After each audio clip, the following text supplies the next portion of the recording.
noches y bienvenidos un día más a la segunda dosis de Periodista Digital en este viernes día 16 de junio. Ya saben que los viernes, y esto se lo repito también todas las semanas, hacemos un programa un poco distinto en el que pues, recuperamos algún vídeo que hayamos puesto en alguno de los programas diarios de estos días o a veces les ofrecemos también una entrevista de una temática algo distinta. Hoy en concreto nos vamos a centrar en la indigna entrevista que le hicieron en la cadena COPE el lunes al expresidente del gobierno José Luis Rodríguez Zapatero y que solo hubo un periodista, solo uno, Paco Rosell, a quien tuvimos también la suerte de tenerle aquí en el estudio presencialmente, que supo poner al expresidente en su sitio, porque según él, según el señor Zapatero, y bueno, esto es ser muy generosa por mi parte, utilizar ese calificativo, fue él y solo él el que acabó con ETA. Y todos sabemos que todo esto es mentira. Para empezar, porque fue él el que precisamente le dio alas a la banda terrorista y sobre todo porque con ETA no ha acabado nadie, de momento. Porque ahora están legalizados, siguen en instituciones y tienen otro nombre, se llaman Bildu. Hoy vamos a hablar de ese asunto, pero ya saben que lo que no puede faltar en ningún programa, sea lunes, martes, el día que sea, es el repaso del director de Periodista Digital, Alfonso Rojo. Quedan 5 semanas para las elecciones generales y el estribillo de la canción del verano está decidido. Sánchez, que te vote, chapote. Por si había alguna duda al respecto, ha entrado en escena el socialista Francisco Martín para recordárnoslo, afirmando muy solemne que los proetarras han salvado miles y miles de vidas españolas, majadería que adornó explicando que Bildu y ERC, supuestos enemigos de España, han hecho mucho más por los españoles y por España que los patriotas de pulsera, en clara alusión a PP y a Vox. Escribe algún columnista que las palabras del delegado del gobierno en Madrid, ciudad donde ETA asesinó a 123 inocentes y dejó mutilados a más de 300, reflejan la peligrosa empanada mental del PSOE. No, señores, no. Lo que evidencian es la miseria moral, la podredumbre, la degradación ética de un partido que reniega de España y que para seguir chupando del frasco se encama con quienes trabajan para destruirla. Y no se trata, desgraciadamente, de una formación marginal y periférica, sino del entramado que más años ha gobernado España desde que murió Franco en la cama. Tampoco este Martín es un pelanas antisistema o un zarrapastroso indocumentado. A diferencia de los sectarios de la jarca podemita que han convertido la desvergüenza y el matonismo en el pan nuestro de cada día, Martín ostenta currículum. Es ingeniero de montes, tiene 41 años, está casado, es padre de 2 niñas y en tiempos de Rajoy fue directivo de la compañía pública Trasca. Ha sido también tesorero del PSOE, secretario de la Fundación Pablo Iglesias y hasta alto fontanero de la Moncloa. Pues este atildado paisano, echando a pique la campaña desatada por Sánchez contra los pactos entre PP y Vox, es quien se ha encargado de explicar al respetable que, en opinión del PSOE, la marca de la banda terrorista ETA es bastante mejor que los 2 partidos que defienden la unidad de España y el orden constitucional. Que la izquierda prefiera a los que pegaban balazos en la nuca que a sus víctimas y que no dudará un segundo, si les llega la hora de reeditar el Frankenstein, en abrazarse a los golpistas que conspiran para independizar Cataluña. Dice ahora el soplagaitas que no se expresó adecuadamente, como si fuéramos lelos y no nos diéramos cuenta de que sus palabras son el ideario, el pensamiento, la ideología real de una organización enferma donde importa más salvar el trasero de Sánchez, los sillones de sus valores autonómicos y los sueldos de sus diputados y altos cargos que el bien de los españoles. Una organización cuyo jefe da el pésame a Otegi por la muerte de un etarra, donde Zapatero pondera lo buenos que han sido los etarras por dejar de matarnos, donde Marlaska acerca asesinos a sus casas y el resto se reparte puestos con ellos, les cede la prerrogativa de dictar cuál debe ser nuestra memoria histórica y mira para otro lado mientras Bildu incluye 44 terroristas en sus listas. Se me van a hacer eternas las 5 semanas que restan hasta el 23J. Dicho esto, y pensando en este paisano, en el mamarracho este del delegado del gobierno, un detalle para ustedes. Las gafas. Y me he comprado, que no las tenía, unos gemelos. Y les juro que yo no soy ni militante del PP, ni militante del Vox, ni patriotero. Yo hice la mili, como me tocaba en mi época, y soy un patriota y me gusta España. Bueno, y os dejamos ahora con un pequeño fragmento, un adelanto, una píldora de la larga y profunda entrevista que le hemos hecho a Santiago Abascal. Señor Abascal, ¿conocía usted al delegado del gobierno Sánchez en Madrid? No, ni al delegado del gobierno de Sánchez en Madrid, jamás había visto su cara, ni al delegado del gobierno de Sánchez en el País Vasco. Uno ha defendido a los portavoces de ETA en el Congreso y el otro directamente ha puesto al frente de una sujeta que estaba al frente de una organización dependiente de la banda terrorista ETA, las gestoras Pro Amnistía, a dar cursos a policía en el País Vasco. Es una prueba más, con palabras y con hechos, de lo que venimos denunciando hace mucho tiempo, y es que el Partido Socialista se ha encamado con ETA, que ha asesinado casi 1 millar de españoles, algunos de los cuales eran concejales socialistas. En muchos medios de comunicación estos días lo que han presentado el asunto como una especie de metida de pata, alguien que se sale del guión, y hay algunos que tenemos la impresión de que no, de que lo que ha venido a decir, a exponer con palabras, es muy claras cuál es el ideario, cuál es la línea, cuál es la conducta del Partido Socialista. Supongo que estará usted de acuerdo con eso. Bueno, absolutamente. De hecho, el anterior vicepresidente del Gobierno dijo que habían incorporado a Bildu a la dirección del Estado, y los portavoces de ETA en el Congreso han dicho que ellos determinan las políticas, que aprueban y tumban presupuestos, que quitan y ponen gobiernos. Es evidente que es lo que está pasando. No tengo ninguna duda de que es así, y además no hay más que ver el modo en el que el presidente del Gobierno se ha dirigido a la fuerza parlamentaria, que representa casi 4 millones de españoles, el tono y los términos, y sin embargo el tono amable y los términos con los que ha conversado y dialogado con Bildu en el Parlamento. Las fotografías de los líderes socialistas también con los representantes de Bildu, pues son unas fotografías que señalan cuáles son sus pactos, y que el Partido Socialista en estos momentos está al frente de un frente popular, valga la redundancia, en el que han incluido a comunistas, a golpistas y a terroristas. A 5 semanas de las elecciones, más o menos, ¿cómo pinta la cosa en general y cómo pinta para Vox? Bueno, está por ver.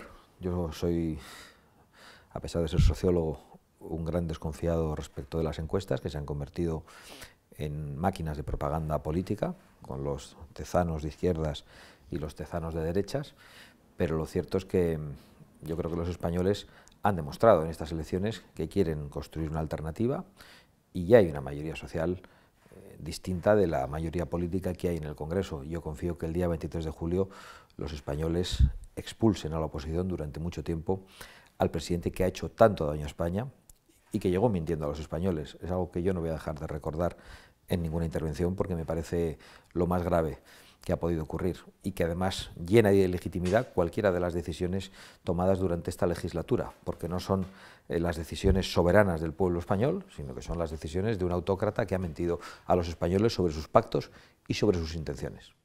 ¿Será usted el próximo vicepresidente del Gobierno de España? Bueno, como dicen algunos, ¿eh?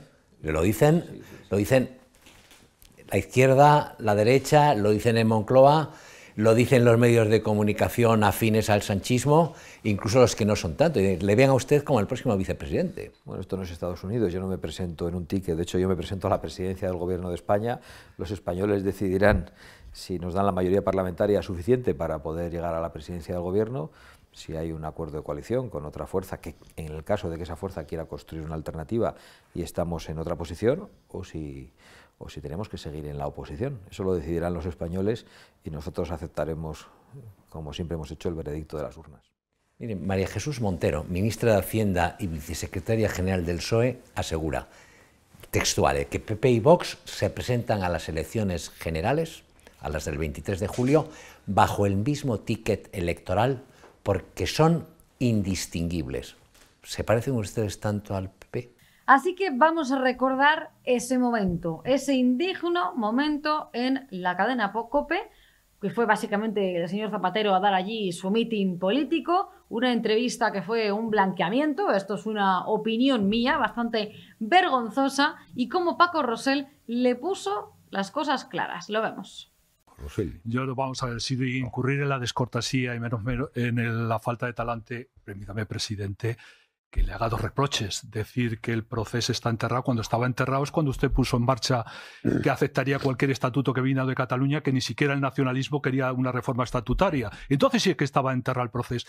Y en segundo lugar, comparar el traslado de presos a ETA por un momento en la etapa de Aznar, compararla con la etapa actual en la que se le han, han beneficiado de privilegios, etcétera, etcétera, se han podido presentar en las listas, que estaba en una ley que usted firmó a propuesta precisamente y negociada por su entonces ministro del Interior, Pérez Rubalcaba, en la que se dijo que los que tuvieran delito de sangre y no se hubieran arrepentido no podían figurar en las listas.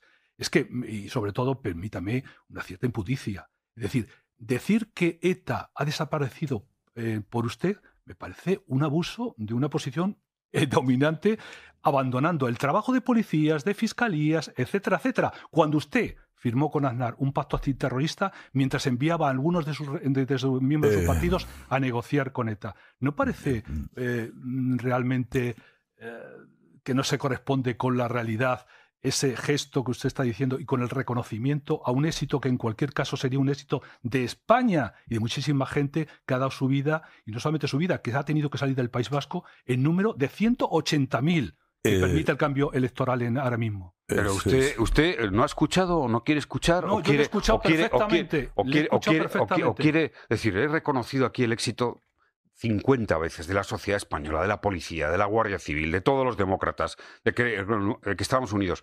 Pero, a lo mejor usted lo niega. ETA terminó la violencia con un gobierno que yo presidía. Y eso, oiga, yo me pasé décadas oyendo en este país que el gobierno que ve al final o que termine con ETA, pues será un gobierno al que mereceremos el respeto. Ya sé que a usted no. Pero la verdad... yo respeto. Sí, la verdad... Lo que pasa es que respetar la verdad y los hechos. No, claro, pues sí. Mire, yo lo tengo que decir, claro, me siento muy orgulloso. Yo supe que tuve esa posibilidad. Trabajé por el tema que más trabajé como presidente del gobierno, era por ver el fin de la violencia. Lo saben todos mis colaboradores. Lo dije públicamente. A costa de nada. A costa de nada.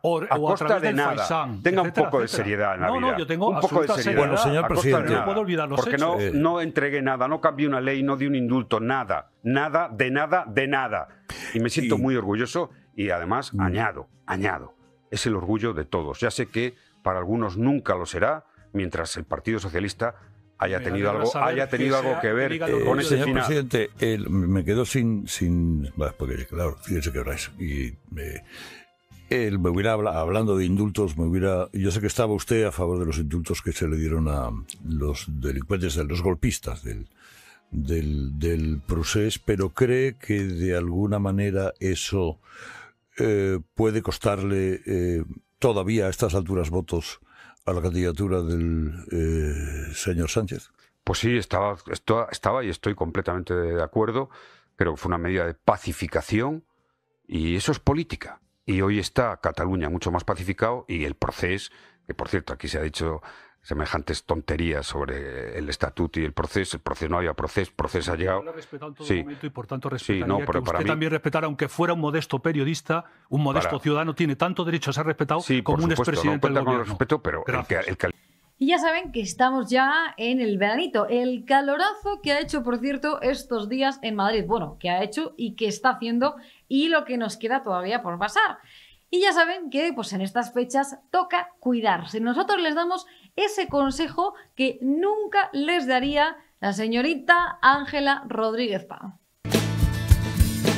¿Quieres perder esos pocos kilos de más? ¿Quieres resultados inmediatos y satisfactorios? ¿Volver a ponerte ese vestido o esos pantalones que tanto te gustan? Pues no lo pienses más. Con Naturhaus ya es posible. Pierde peso en tan solo 2 días, utilizando el Pack Express. Un producto exclusivo de Naturhaus que contiene todos los ingredientes y comidas necesarias para perder peso en 48 horas. Todo lo que tienes que hacer es acudir a tu centro Naturhaus más cercano, te pesaremos, te tomaremos las medidas antropométricas completamente gratis. Llévate el Pack Express. Vuelve al acabarlo y veremos juntos sus resultados. Te vas a sorprender. Sin cambiar tu ritmo, el Pack Express se adapta a ti. No tendrás que saltarte comidas ni pasar hambre. Pierde peso con el Pack Express. No lo pienses más. Acude a tu centro Naturhaus más cercano y no te arrepentirás.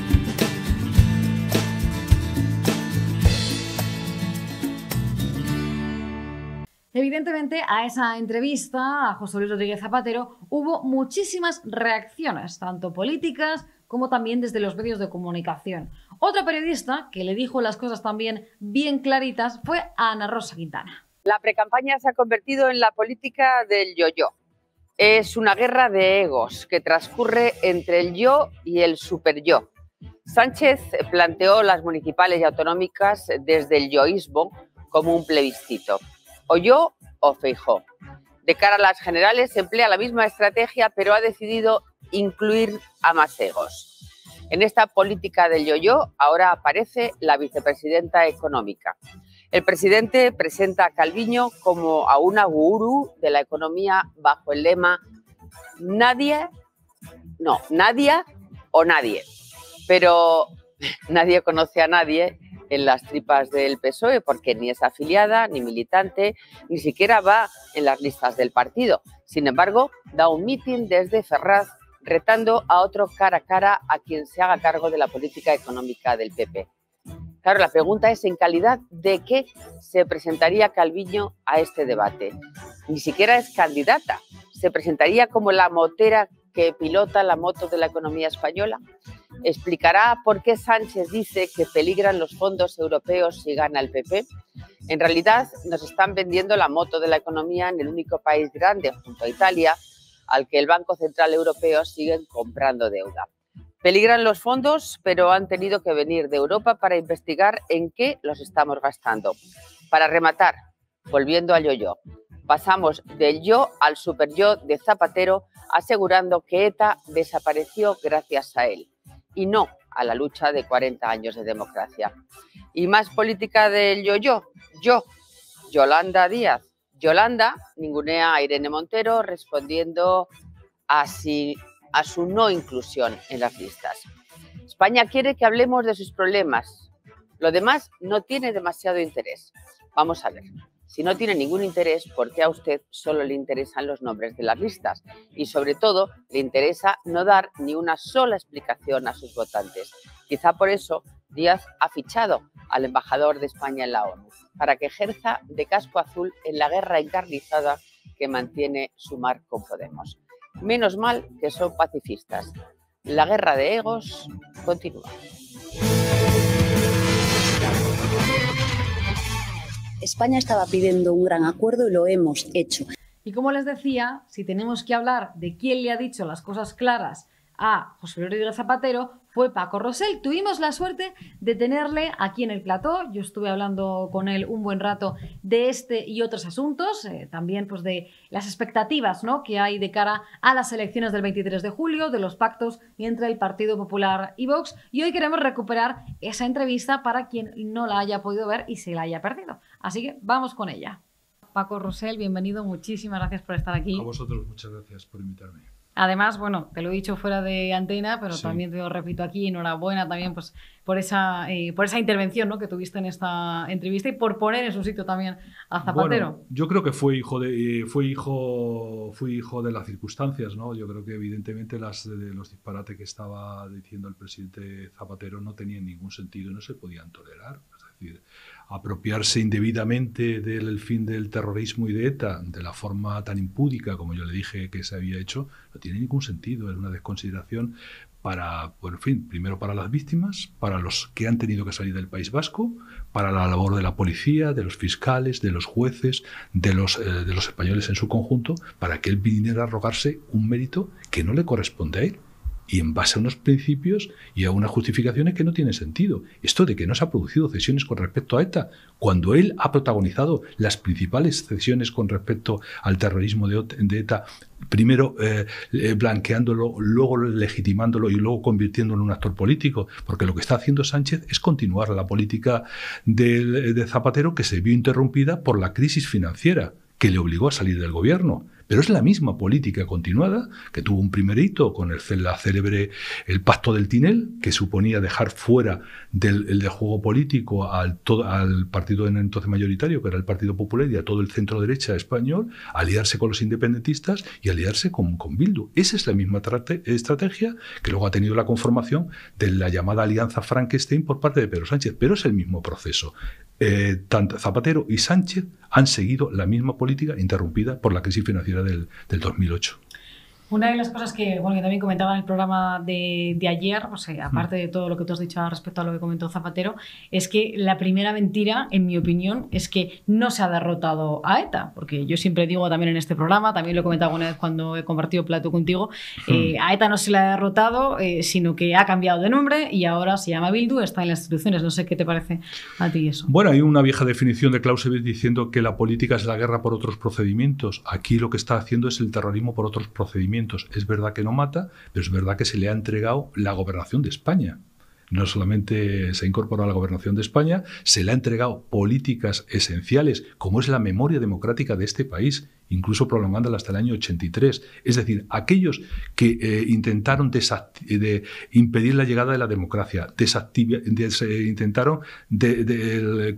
atentaron contra la democracia, porque hay que recordar que ETA atentó más en tiempos de democracia que contra la dictadura de Franco, eso es así. Por tanto, aquellos que lucharon con sus bombas, con sus asesinatos, con sus secuestros, con la expulsión del País Vasco de muchos ciudadanos, ahora se le entrega la memoria, se le entrega la política de este país, que es lo que ha hecho Pedro Sánchez. Por tanto, por eso se jactaba en su momento en aquel célebre vídeo Otegi, diciendo: nosotros estamos dispuestos a seguir apoyando los presupuestos que nos pida el presidente Sánchez para que nuestros presos salgan. Y no se trata de los traslados como le echaba en cara el propio Pedro Sánchez a Aznar. Es verdad que Aznar trasladó, pero Aznar no le dio privilegios ni le dio la posibilidad de que salieran de las prisiones, etcétera, etcétera, como está ocurriendo ahora. Incluso que fueran y se incluyeran en listas electorales. Eso no había ocurrido hasta ahora. Por tanto, me pareció una situación que era inadmisible los argumentos del propio presidente. Y yo creo que esa circunstancia, esa tensión, creo que le deshizo un poco la máscara del propio Zapatero. Zapatero ha tenido eso que se ha llamado el talante, el buen quedar, el simpático, el agradable, etcétera, etcétera, etcétera. Y nos ha vendido una mercancía que ayer yo creo que en parte se le vino abajo. Él está dispuesto a ser un actor fundamental en esta campaña electoral, y lo que ocurrió ayer en la entrevista su participación en el programa de Carlos Herrera es su primer acto electoral en el que él quiere tener un papel principal, porque quiere reivindicar su memoria y que este gobierno, tanto en la parte socialista como en la parte de Podemos, son hijos naturales de lo que se llamó en su momento el zapaterismo, que ahora se llama el sanchismo, y la parte del populismo en forma de podemismo, Sumar o cualquiera de las otras variantes. Se le vio bastante nervioso a Zapatero, incluso te acusó de decir tonterías, que es así, sí, como lo calificó. Sí. Y lo que no sabemos es si realmente esa participación o ese inicio de campaña, ¿no?, por así decirlo, de Zapatero en este programa vaya a beneficiar al Partido Socialista. Yo creo que a raíz de las reacciones que se produjo y de la pérdida de nervios por parte del propio José Luis Rodríguez Zapatero, yo creo que esto va a producir o puede producir un momento determinado que el tema del terrorismo de ETA se convierte en otro factor fundamental en esta campaña, como ha ocurrido recientemente en las elecciones municipales y autonómicas, a raíz de las inclusiones de etarras y de presos etarras condenados por delitos de sangre en las listas de Bildu, ¿no? Yo creo que puede generar ese factor, y que yo creo que ha sido un elemento a considerar de lo que ha ocurrido en la campaña de las elecciones municipales y autonómicas, y puede volver a suceder, porque no nos olvidemos. Es decir, ahora lo que se intenta es suplantar la memoria de lo que ha ocurrido en este país y blanquear el terrorismo, porque no se puede comparar, por ejemplo, con lo que ha ocurrido en Irlanda. es que en Irlanda han pedido perdón y se han arrepentido de sus crímenes. Aquí no ha sucedido. Aquí aquí hay actos de exaltación de ese terrorismo, porque evidentemente se ya ha pagado un precio político, un inadmisible precio político, y eso es lo que no quiere reconocer Zapatero, y es lo que produjo ayer pues esa reacción tan airada que le hizo descomponer un poco el gesto, el talante ese que ha hecho Bandera o hizo Bandera durante mucho tiempo. Fíjate, Paco, que es verdad que hubo ayer esa reacción, sobre todo de apoyo a ti, porque muchísima gente en las redes sociales ha valorado tu intervención y cómo respondiste a Zapatero, pero yo también he visto otra reacción de mucha gente, que esto me ha preocupado, que también le ha dado la razón incluso a Zapatero, ¿no? Pues esa reacción de la izquierda diciendo que sí, que efectivamente fue Zapatero el que terminó con ETA, que ETA ya no existe, que bueno, que eso es toda una mentira que nos inventamos los de la derecha y la ultraderecha, que esto les encanta decirlo. Está claro que algo se ha hecho mal, ¿no? Pues en la educación, ¿no? Yo creo, para que hayamos llegado a este punto en el que parece que nadie se acuerda de un pasado que todavía es muy cercano, ¿no? ¿Crees que hay alguna solución en ese sentido, en que la sociedad española pues realmente pueda recuperar el recuerdo de lo que fue ETA? Porque a mí, fíjate que yo me considero bastante joven y tengo la sensación que ya casi ni la gente de mi edad recuerda lo que fue ETA, ¿no? Y lo que ha supuesto para el país. Bueno, es que yo creo que eso los demócratas tenemos una responsabilidad enorme, que hemos entregado el relato precisamente a los nacionalistas y en cierta manera también a los independentistas.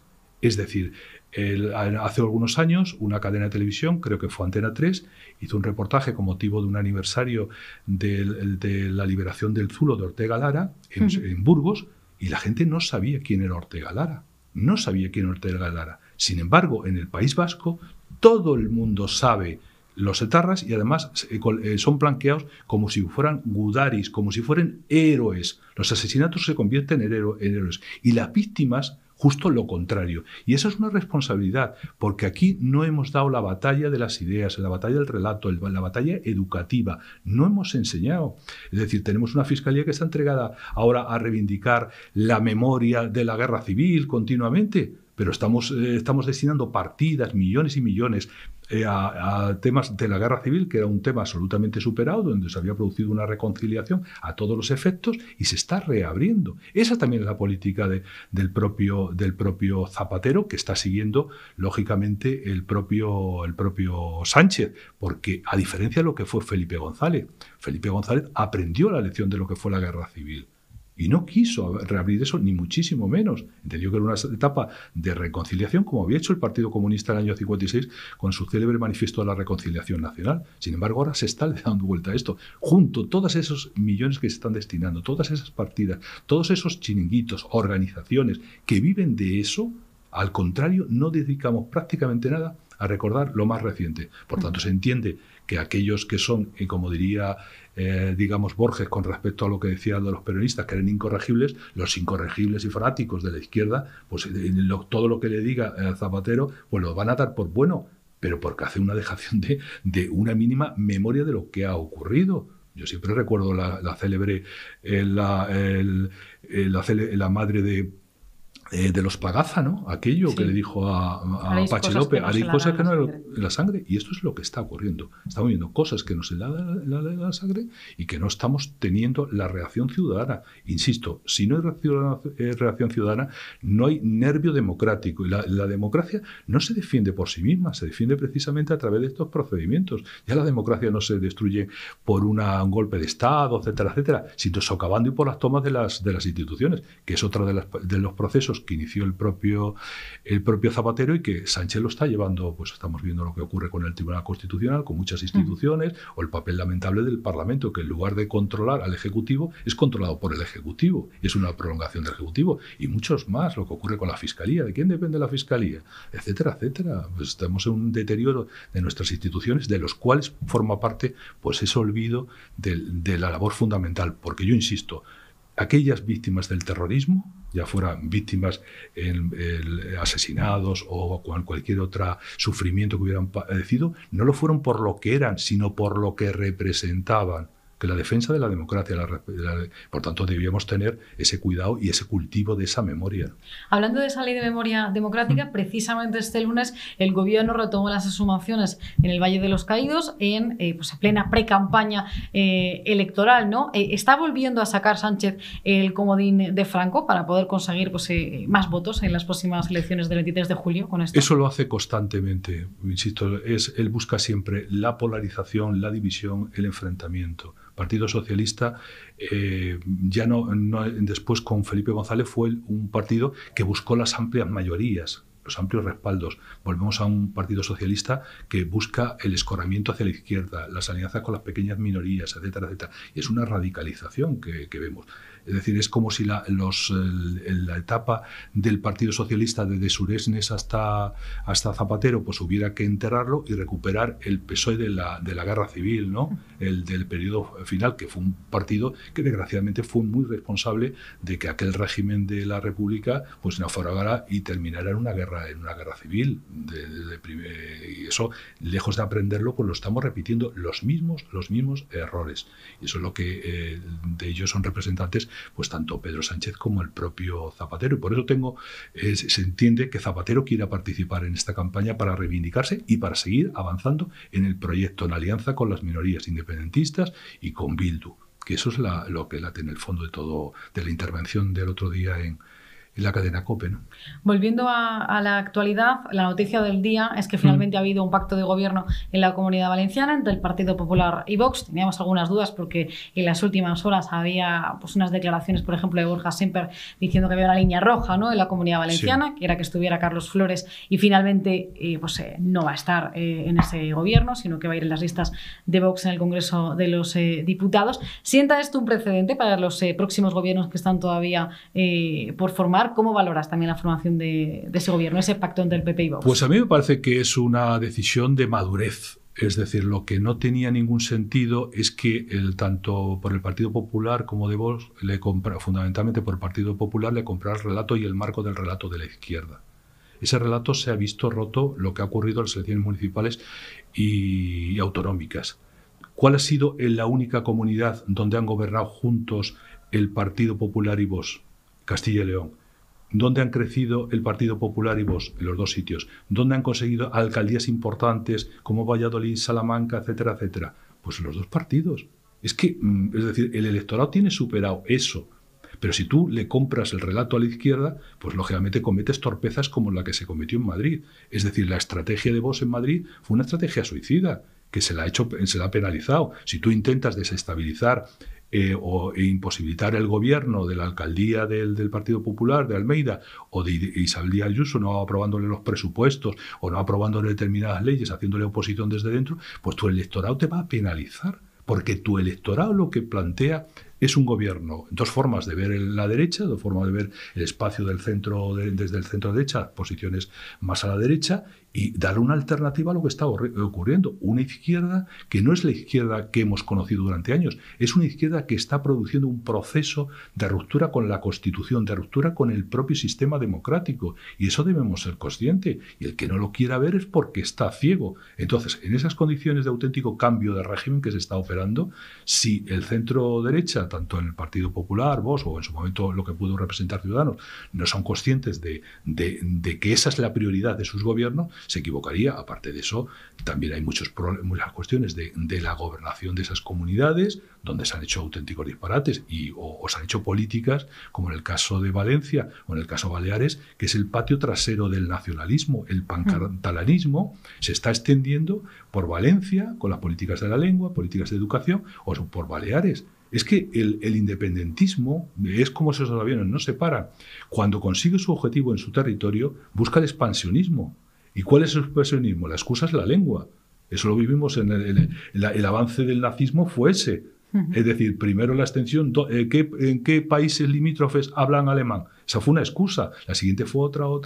Esa es la estrategia del nacionalismo, el gran veneno de las sociedades europeas desde la Segunda República, desde la Segunda Guerra Mundial. ¿No? Perdón. Antes de que se alcanzara este acuerdo que se ha firmado hoy, bueno, ese preacuerdo que se ha firmado, pensábamos que el resto de formaciones de gobierno, pues por ejemplo en Aragón, en Extremadura, en Baleares, quizás se retrasarían esos pactos a después de las elecciones de julio, del 23 de julio, las elecciones generales. ¿Crees que ahora significa que eso no va a pasar, que se van a... Puede pasar, yo quiero decir que la política también,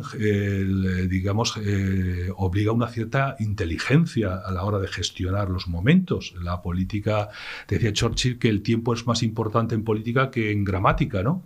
Y por tanto tú tienes que hacer una estrategia. Es evidente que en el caso de los ayuntamientos, pues al final la lista más votada es la que es alcalde, independientemente si no consiguen mayoría absoluta, no es necesario, pero sí es entendible que aunque el Partido Popular, allí donde ha ganado y pueda salir como alcalde, sí necesita unos pactos de gobierno con Vox, tendrá que llegar a acuerdos, porque si no, no puedes gobernar. Eso de la lista más votada, pues es una ocurrencia de Rajoy en su día, luego del propio Pedro Sánchez y ahora que ha retornado Feijóo, pero es que no tenemos sistemas presidencialistas.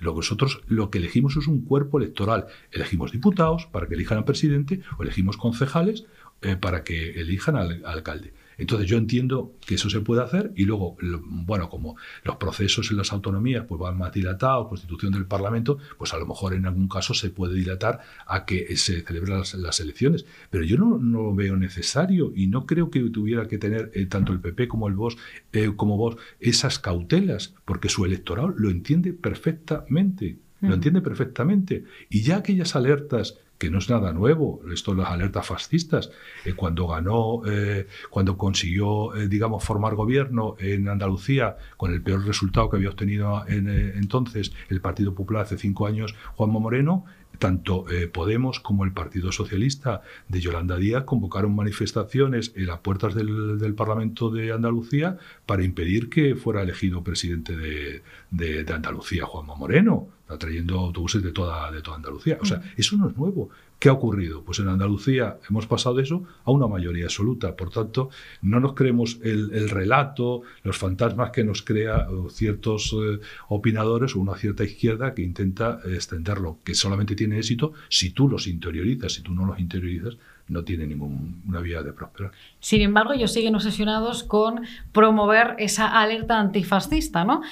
Cuidado que viene la ultraderecha. Precisamente lo ha utilizado también hoy el Partido Socialista en un vídeo que ha publicado en sus redes sociales después de que se conociera ese pacto de la Comunidad Valenciana. Vamos a verlo y ahora me dices qué te ha parecido.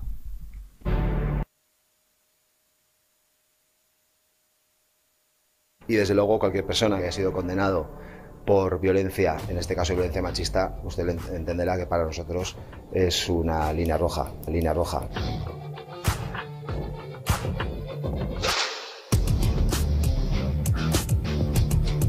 Hemos llegado al acuerdo para la formación de un gobierno de coalición. Vox tendrá una participación decisiva. No debería dedicarse al ejercicio activo de la política. Yo no voy a dar un paso al lado, yo voy a dar un paso adelante. Una línea roja vale para Valencia, vale para Euskadi y vale para Andalucía. Creemos que una persona acusada y condenada por maltrato no se debería de dedicar a la política. Voy a ser el cabeza de lista de Vox al Congreso de los Diputados. Ese es el vídeo que ha publicado el Partido Socialista. ¿Qué te parece, Paco? Pues la verdad es que me parece corto de imaginación y luego, sobre todo, si lo intentan comparar con lo que hizo en la repetición de las elecciones del 19 Pedro Sánchez. Aquello de que no Podemos le iba a quitar el sueño, que jamás le iba a pactar con Bildu y cuántas veces se le quiere que se lo repita.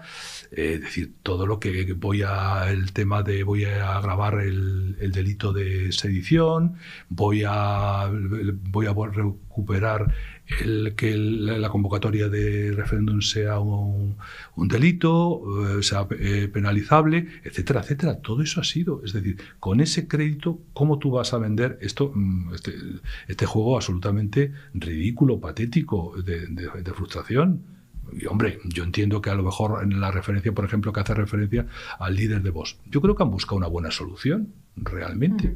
Es verdad que alguien que es condenado por este tipo de delito, pues lógicamente no podría formar parte del gobierno. Pero, ojo, es que ahí hemos visto en el caso de la izquierda gente que está condenada por esos delitos. Y no ha habido ningún inconveniente de eso. Es decir, esa exigencia hacia los demás no tiene ningún sentido. Y me parece un poco pues un vídeo de mal perdedor.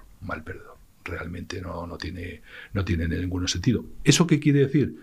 Eso sí es importante, que los gobiernos que se constituyan ahora del centro derecha pues tienen que tener un nivel de exigencia a tenor de lo que le exigen sus propios electores. Los electores del centro derecha son muy exigentes y abandonan partidos que han tenido un protagonismo como ciudadanos, se quedan de pronto, desaparecen. Desaparece UPyD, desaparecen determinadas fuerzas, porque el votante del centro derecha vota a sus partidos si cree que son instrumentos necesarios para aquellas ideas en las que cree. Si no, no. A diferencia de los de la izquierda, que hagan lo que hagan, pues les van a votar con la fe del carbonero. Pero en ese sentido, por tanto, yo creo que eso es un nivel de exigencia importante para los gobiernos del centro derecha, que lo tienen que hacer muy bien y con un nivel de exigencia alto, ¿no?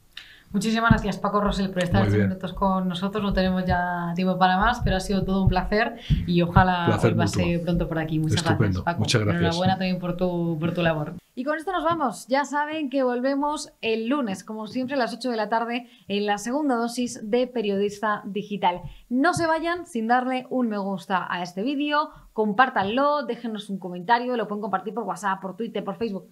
Cuanto más lo compartan, pues mejor para nosotros y más podemos crecer. Muchísimas gracias por estar un día más con nosotros y disfruten el fin de semana, eso es lo primero. Y lo segundo, el lunes les espero a las 8 aquí. Gracias.